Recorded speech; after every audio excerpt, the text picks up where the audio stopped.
Olá, gente, aqui é o Zé. Hoje vamos apresentar a aula 1 de conceitos da semana 2 de Física, da semana 5 de Física 2. Nessa primeira aula, eu vou falar sobre a hidrostática. Na segunda aula, eu falarei sobre a hidrodinâmica. Bom, a hidrostática, como o próprio nome diz, é o estudo de um fluido num sistema estático, ou seja, um sistema que está em equilíbrio, a velocidade de deslocamento do fluido é zero, a variação da densidade com o tempo é zero, embora a densidade possa variar de acordo com a sua posição relativa, e a variação da pressão também é zero, mas ela também pode variar com relação à posição. Essa aqui é a variação com o tempo. Algumas fórmulas básicas e as suas unidades para a gente já ter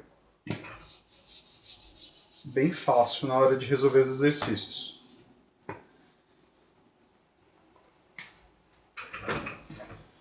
Então, as fórmulas básicas são que a densidade ρ é igual a massa dividido pelo volume. Então, a densidade de um corpo, um objeto, ou mesmo de um líquido, é igual a massa dividido pelo volume de espaço que ocupa. Muitas vezes essa unidade vai aparecer em gramas por centímetro cúbico, mas no Sistema Internacional de Unidades será em quilogramas por metro cúbico. Então, como houve o caso, muitos exercícios eles dão informação nesse sistema de unidades, mas eles pedem para você calcular um valor, né, de uma incógnita e dar resposta no Sistema Internacional de Unidades.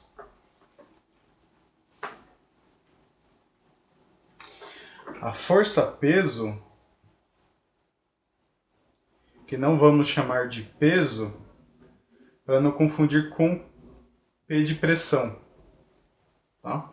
Então, sempre que a gente estiver lidando com a força-peso, ela vai aparecer assim, ou simplesmente força, ou ainda pela fórmula massa vezes aceleração da gravidade local. Bom, por se tratar de força, a unidade é dada em newtons.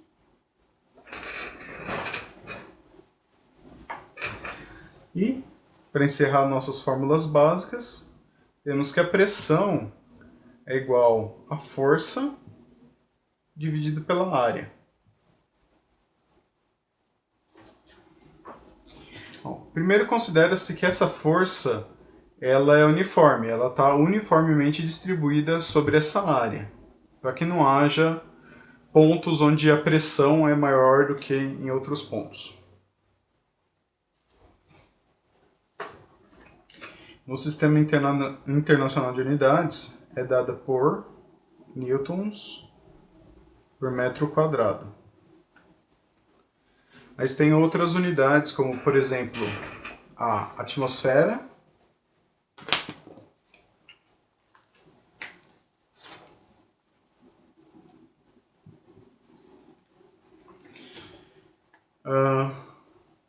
a Pascal, que é o equivalente a newtons por metro quadrado, ou seja, um valor em Pascal é o mesmo valor em newtons por metro quadrado, e o contrário também é verdadeiro. E PSI, que é um sistema americano, né, de medida, que é libra por polegada quadrada.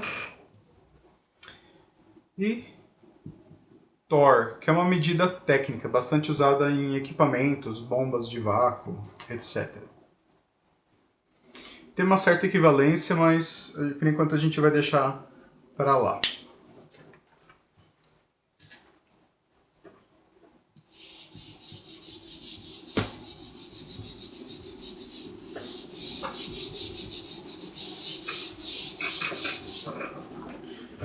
por ser hidrostática, ela faz, de uma maneira bastante simplificada, o estudo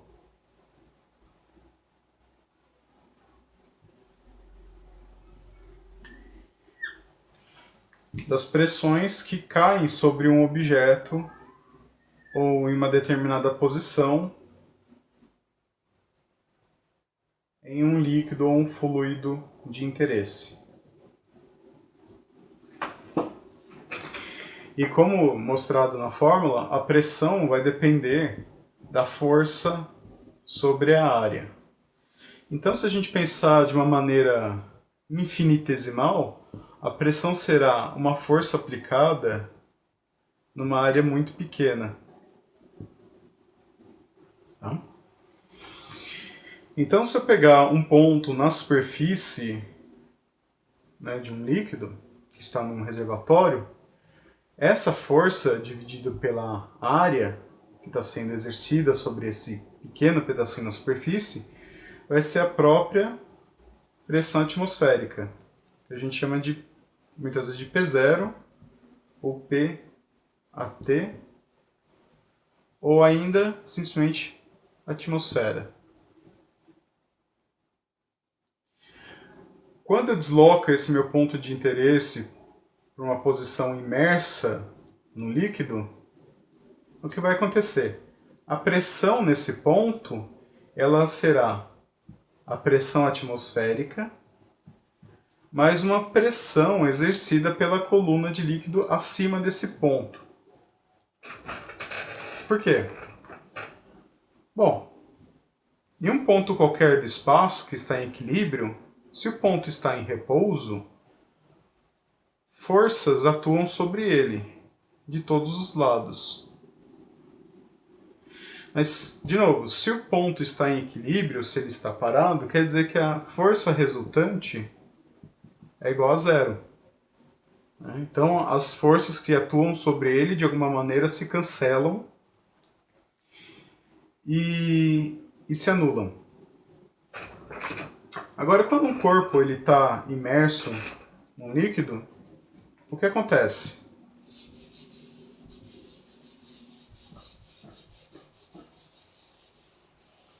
Bom, primeiro vamos pensar num ponto, não num corpo exatamente. Fazer um estudo da pressão nesse ponto. A pressão, ou melhor dizendo, a força que é exercida sobre um ponto infinitesimal, é simplesmente a somatória. Vou pegar esse ponto, vamos torná-lo macroscópico, para a gente poder ver e poder estudar. Então, um ponto no espaço que está submerso nesse líquido, ele vai sentir a força exercida pelo choque dos átomos e moléculas nele. Então, ele sofre choques de todos os lados. E por que isso acontece? Por causa da distribuição de energia nesse sistema. Se eu tenho moléculas, elas têm uma certa liberdade, né, que depende muito da temperatura, depende do tipo de fluido, né, que eu estou dando, mas elas têm uma certa velocidade. Então, em qualquer ponto no sistema equilíbrio, as forças que atuam no único ponto vai ser igual a zero.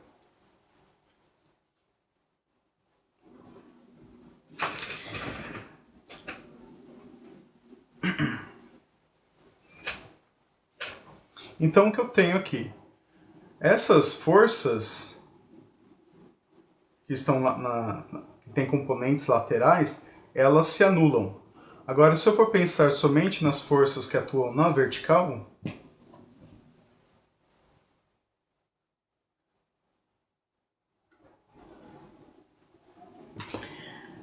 o que eu terei? Eu terei uma força, fazer o diagrama de forças livres aqui do lado.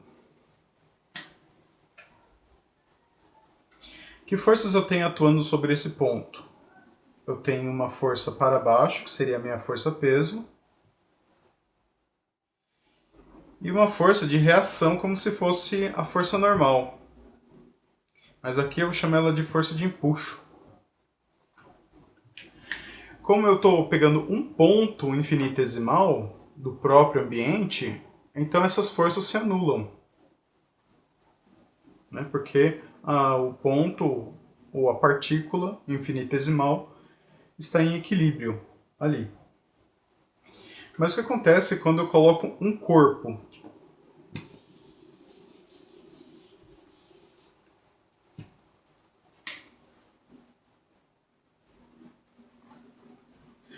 Ora, o corpo vai sentir pressão novamente de todos os lados.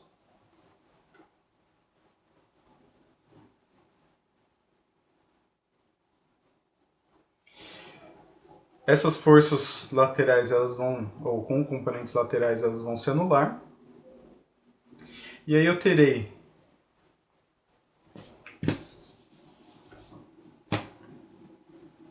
novamente a minha força-peso e o empuxo. Bom, a força-peso, o que a gente já tinha mostrado antes, ela vai depender unicamente da massa do corpo e a aceleração da gravidade local. Agora, a força de empuxo, ela vai depender da densidade do meio, da aceleração gravitacional e do volume do líquido que foi deslocado. Ora, se esse corpo é um corpo material, então ele ocupa um espaço.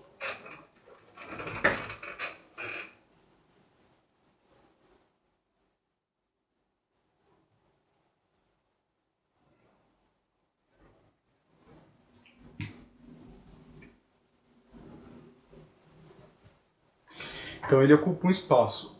Esse espaço que ele está ocupando dentro do líquido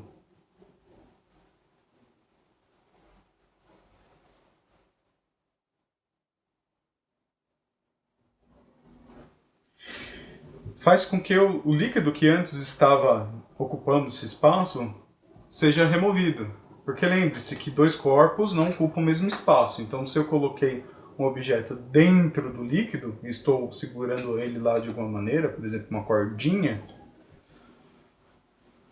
então quer dizer que o líquido que antes ocupava o lugar do objeto foi deslocada. Eu digo deslocada porque normalmente o que acontece, se é um objeto com volume considerado dentro de um recipiente consideravelmente pequeno, eu tenho uma mudança do nível.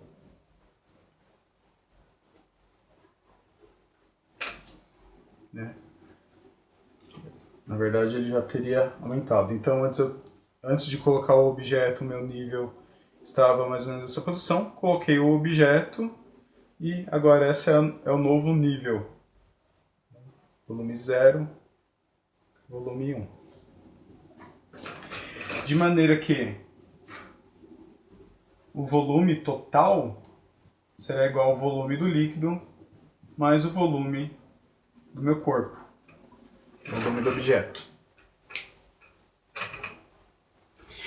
Então, para calcular a força de empuxo, além de conhecer a densidade do meio e a aceleração gravitacional local, eu tenho que descobrir qual é o tamanho, né, o volume do objeto, para saber quanto do volume foi deslocado.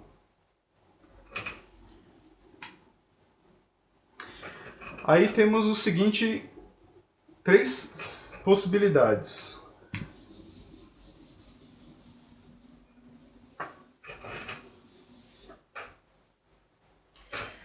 A partir dessas informações eu tenho 3 possibilidades. A força de empuxo será igual à força-peso. A força de empuxo será maior que a força-peso. Ou a força de empuxo será menor do que a força-peso.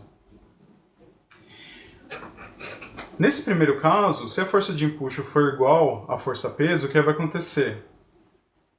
O objeto ele vai deslocar uma massa de líquido, né, igual à própria massa dele. Quer dizer que, de alguma maneira, a densidade dele, a densidade do objeto será igual à densidade do fluido. Se a força de empuxo for maior do que a força-peso, então haveremos flutuação.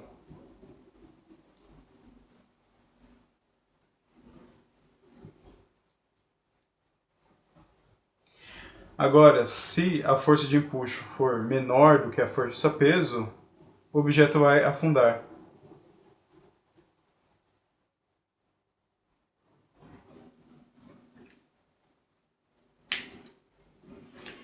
Tudo bem? Então, esses são conceitos bastante básicos para entender a hidrostática. Vamos ver o que mais que a gente consegue a partir desses estudos.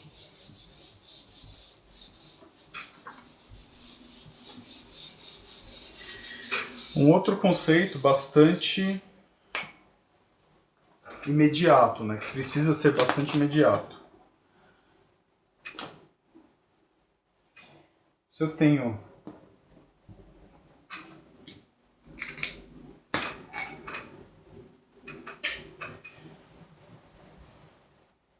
uma vasilha com um determinado líquido,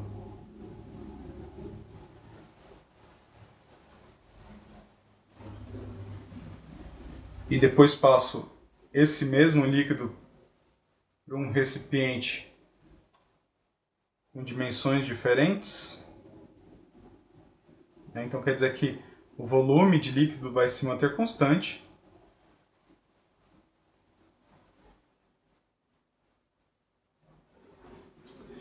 Só que por conta da geometria do recipiente ser diferente, então algumas características, por exemplo, a pressão aqui no fundo, chama de P1, e aqui de P2, P1 será maior do que P2. E por quê? Porque lembrem-se que a pressão é dada por a pressão atmosférica, porque a coluna de ar aqui está acima, né, considerando a pressão atmosférica no nível do mar, exceto quando especificado de outra maneira. Mas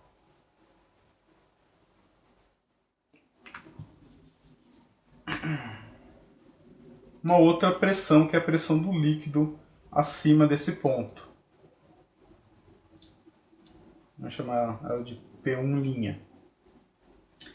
E ela será maior do que a pressão atmosférica,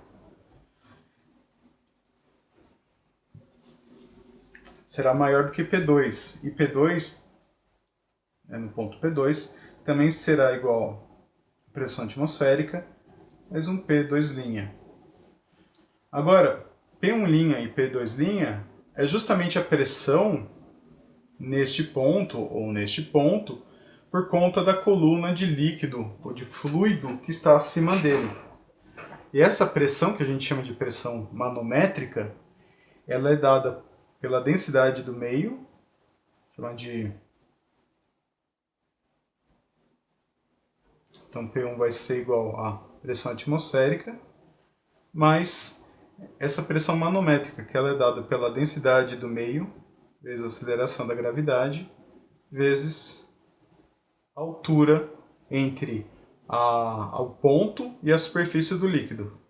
Como a altura, chama aqui de H1, P2 vai ser igual a P0 mais o GH2.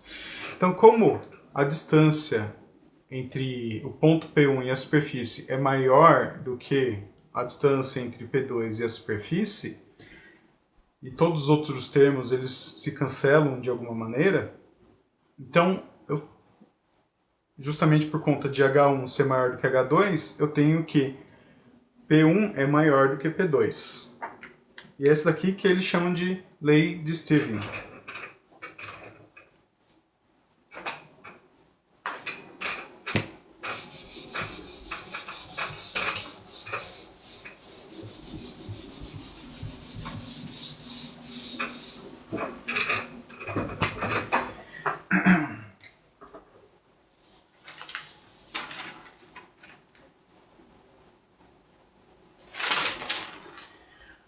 Bom, eu ainda tenho mais dois casos para apresentar. O primeiro seria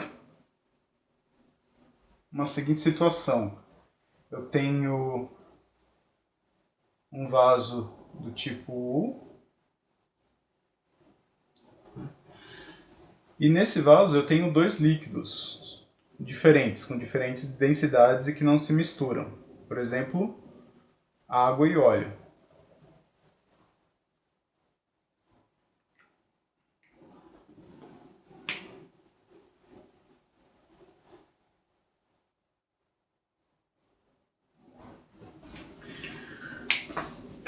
Normalmente, se eu fosse colocar num recipiente normal, o que aconteceria? Eu teria a água, que é mais densa, embaixo,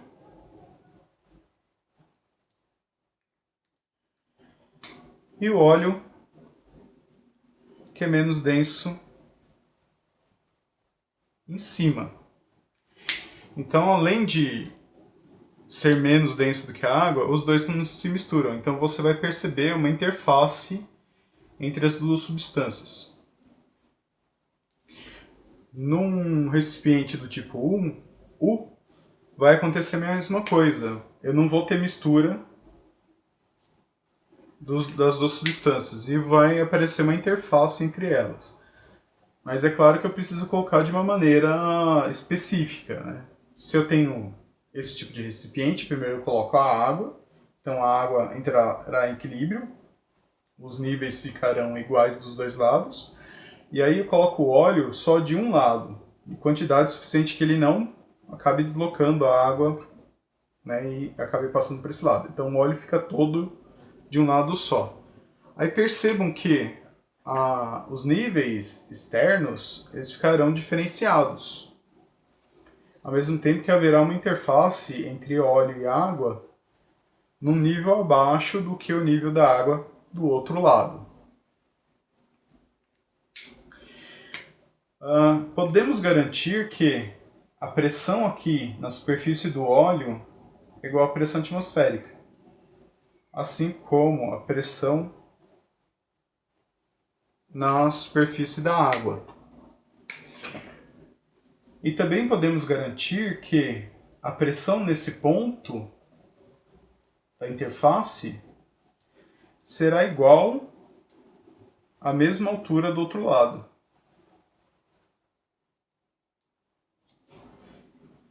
Agora, por conta da diferença de densidade entre água e óleo, haverá esse desnível. E é justamente a variação de pressão ao longo dessa coluna que vai diferenciar. E a gente percebe que é uma questão de peso mesmo, porque lembre-se, a pressão é igual à força sobre a área. Como os tubos são simétricos, a área é a mesma dos dois lados. A pressão nesses pontos elas têm que ser iguais também. Então o que diferencia os dois lados, os dois braços desse recipiente é justamente a força-peso.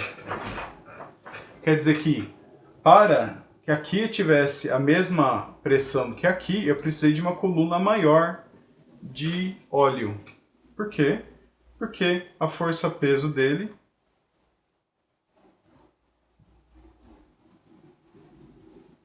que é igual à massa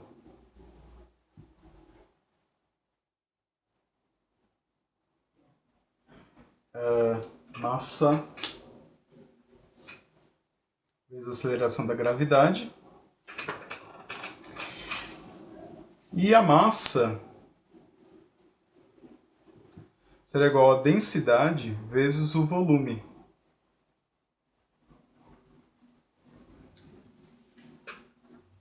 Então percebam que, para compensar, para eu ter a mesma força por área aqui e aqui, o volume terá que ser menor, uma vez que o volume de óleo vai ter que ser maior, uma vez que a densidade do óleo é menor do que o da água. Então, nesses casos, você consegue, dado algumas informações, você consegue calcular qual é o desnível, né, entre as duas substâncias e qual é a pressão na interface entre água e óleo.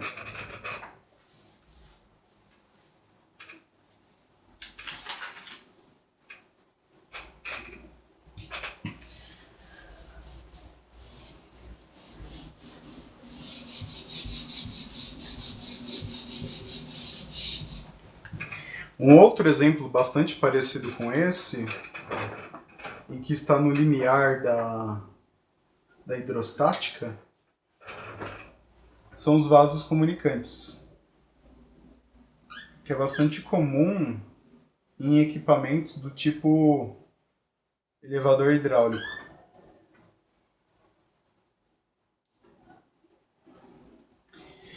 Então, se eu tenho um recipiente desse tipo, né, de um lado um volume muito maior, de outro um volume bem pequeno, e eles estão se comunicando por um tubo, se eu colocar um fluido aqui dentro e deixar entrar em equilíbrio, eles terão o mesmo nível relativo ao solo, à superfície.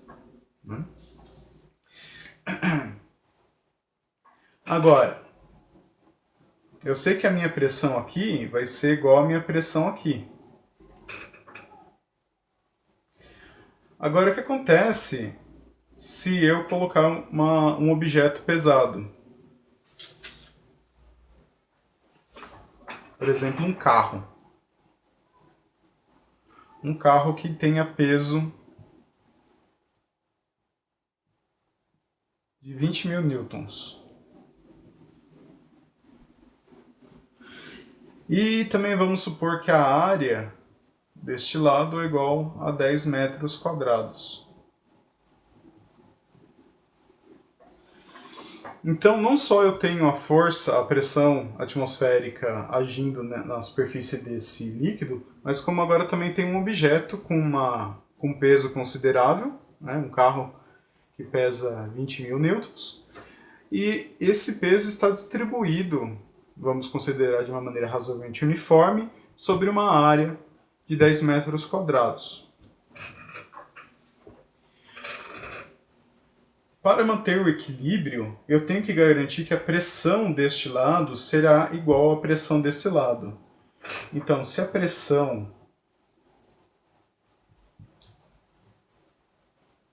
nesse braço 1 é igual à pressão no braço 2, eu tenho que a força sobre a área, força 1 sobre a área 1, tem que ser igual à força 2 sobre a área 2. Como dos dois lados eu tenho a pressão atmosférica agindo, então eu posso, pelo menos por enquanto, desconsiderá-la. Considerar só a pressão a mais que eu coloquei no sistema. Bom, vamos considerar também que a área dessa superfície é 1 metro quadrado. Então, para garantir que a pressão nessa superfície será igual à pressão nessa superfície, a força dela, que a gente chama de F1, sobre a área, que é 1 metro quadrado, terá que ser igual à força aplicada nessa superfície, que é 20.000 newtons, dividido pela área, que é 10 metros quadrados.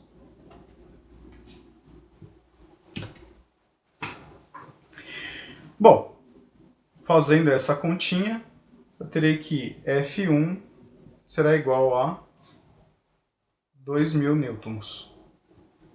Simplesmente Passei o 10 para cá multiplicando, 1 para cá multiplicando. Aí ficou 10F1 igual a 20.000. Passei o 10 dividindo novamente, coisa que eu nem precisava, mas só para ilustrar. Cancelo os zeros e tenho 2.000 newtons.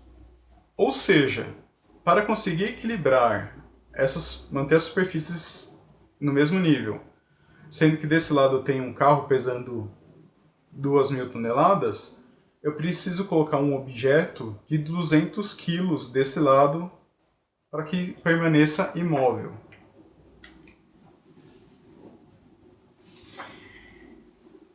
Então o que acontece?